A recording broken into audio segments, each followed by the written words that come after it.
Here we are, chapter number 10, Stay Ahead of the Pack. First question, to page 209 quote. Quote, in my experience, great leaders keep up with what's going on, not only within their own industries, but also in the wider world. End quote. What are your thoughts?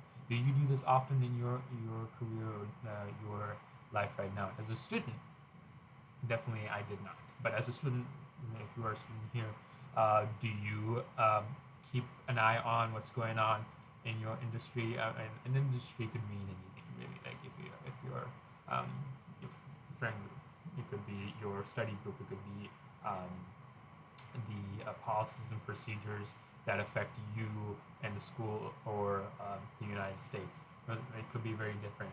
Um, um, and then do you also keep an eye on the wider world? So if you are looking at policies and procedures within the United States, you also look at the policies and procedures that are happening in the EU or Japan or South Korea, and how they might affect you.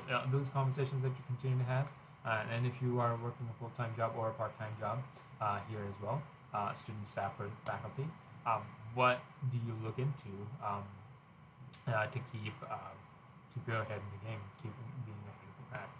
That as well. It's interesting.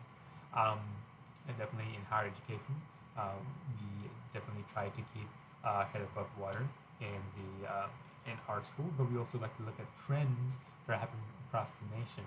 And so that's part of something that we like to look at. And we also like to look at policies and procedures that affect our students. So just to give you a quick point of starting.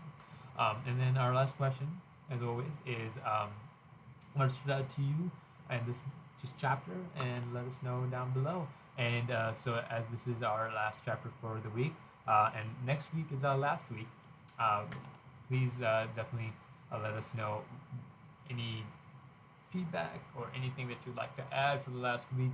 Definitely email kenny.rogers@wichita.edu. She will be able to help you out this coming week. So next week we will be reading pages 230 to 263, excuse me, and that will be chapters 11, 12, and 13. So yeah, have a great week. I will see you next week with those chapters. Toodaloo.